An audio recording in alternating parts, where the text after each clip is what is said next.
Bamni. Yeah, mire pana pa makangu bata so like this. Okay. So guys, this about minutes. We are live now. Hey guys. What's up, Magadi and you? Thank you so much for coming. Yes, I'm here at Washington DC. Kubotike sister yangu Gaapam Collections. So Gaapam Collections vanotengesa hembe dzakanaka izvi ndimadzona muchaona imwe photoshoot yandaitwa photoshoot yema pictures akanaka. So what you do is you go on Facebook, you like their page, please, just for me, please do it for me.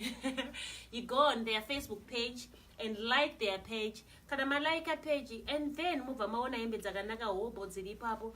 Kana uchida kutenga hembe, unatengera mai vako hembe vari kuZimbabwe, kana your sister, bozi adzisi hembe dzana amai chete, aiwa nemazera edu isusu dziripo, vana dziripo, hobo dzakawanda. Vanoshipa, unongo order hembe yaunoda yaunenge wangoona, vanoshipa hembe dzavo. Ndakuvasira nguva vachitaura, inini ndichingoenda sei? Ndichingo, how do I look, guys? Woo! Hanzi ndakachenere. Zviri kunzi kudii? Yes, So hi guys, we are here in our online store. It's Gaapam Collections. So we have a collection of clothes. Saka tiri kusapota vanhu vari kuZimbabwe, vari kuAustralia, vari kuUK, vanoda kutengera vanhu hembe dzeChristmas kumusha, varikuda kutumira ana mai, vana sisi, vakoma, ende vari kuda kupfeka iwo mucheno. Saka mucheno wese uri pano, mukangotibata online. My number is 301-518-1239 and ndiri paWhatsApp. Saka you put a +1 kuitira kuti undibate paWhatsApp, and then you can place your order. We can ship anywhere.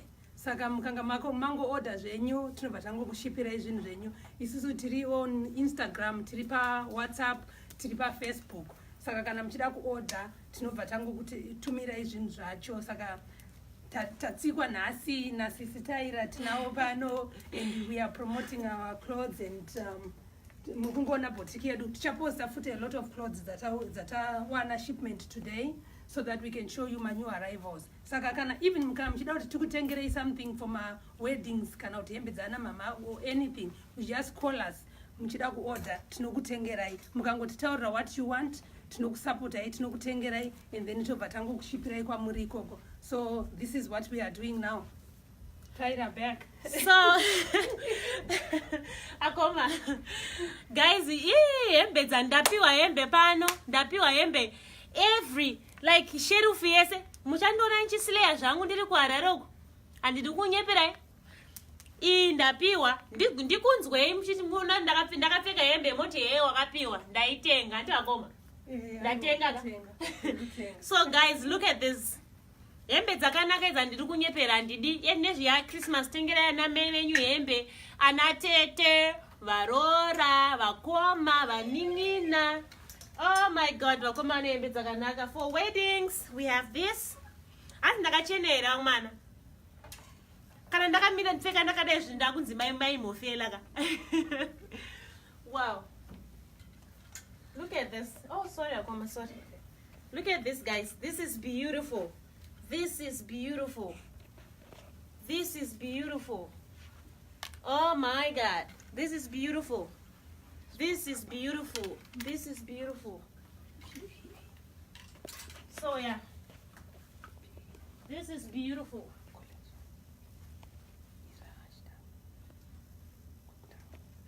Music, Irkup.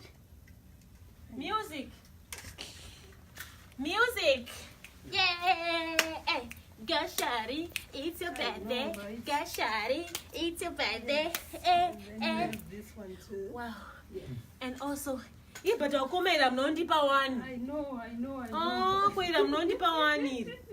Eh? And then we have this as well. Indoya gogo Michaela. This one is for my mother-in-law. Mommy, are you there? This one is for my mother-in-law. I'm not pa say. My Wendy, this one is for you, sweetheart. This one is for my sister. Wow. Naya koma saka hembe zidza mona kire hembe dzamandipa ndichadzitakura sei. A lot of people are asking about the makeup. Makeup ndaitwa na anzani na Michelle. Michelle ndiye andisa makeup. Where is she? Michelle. Anzi yakanaka iri makeup yangu. This is for my guru. Chenai Kashanji. This is yours, sweetheart. Oh my god, wakomana daimaona ndakapfeka hembe yamanaka musanyeperwe. This one. This is beautiful. This is beautiful. I tell you. This is beautiful.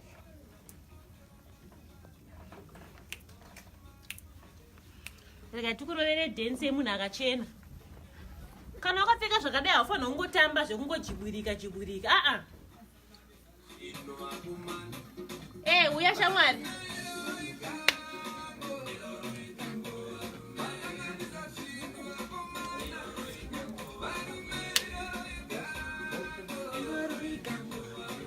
Come.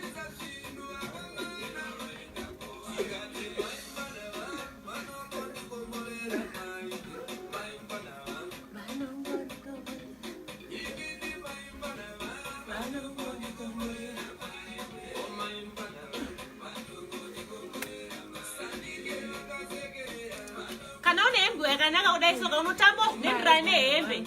Ava ndo vanojabwirika because vakapfeka dance yeRoyal Family. So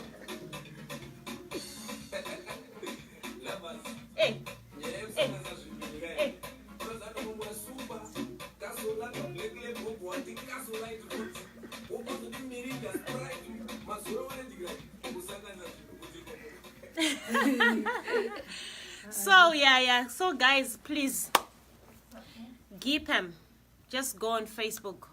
Gaapam, go on Facebook guys. Mungo like our page, mungo support wakoma wangu antengisa hembe dzavo dzakanaka, very affordable, not even expensive. Vakaitirwa isusu vari kumusha kuti tikwanise kutenga hembe dzakachipa dzakanaka. Imagine uchisvikawo pamuchato namai vako, amwena wangu wanenge wakapfeka ndipe yambu yamikeila iri kupi ish handiti tukusvika pamuchato namai vangu takapfeka ndakapfekawo zvakadzikama kudai so handivazvona tosvika pamuchato tiri matwins. But I wanted to wear that one yamavapa iyo handi mavapa futi iyo no iyo yeyelo I wanted to wear this one. Amwini wangu anenge wakapfekawo inoyi ndakapfeka ino tiri pamuchato munozodei tena matable.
Havasi kumira kama wangu.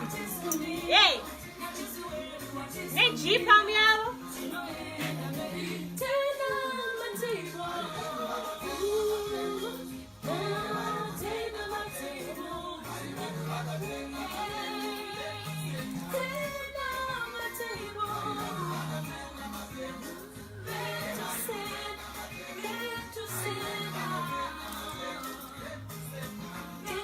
Can I have that one?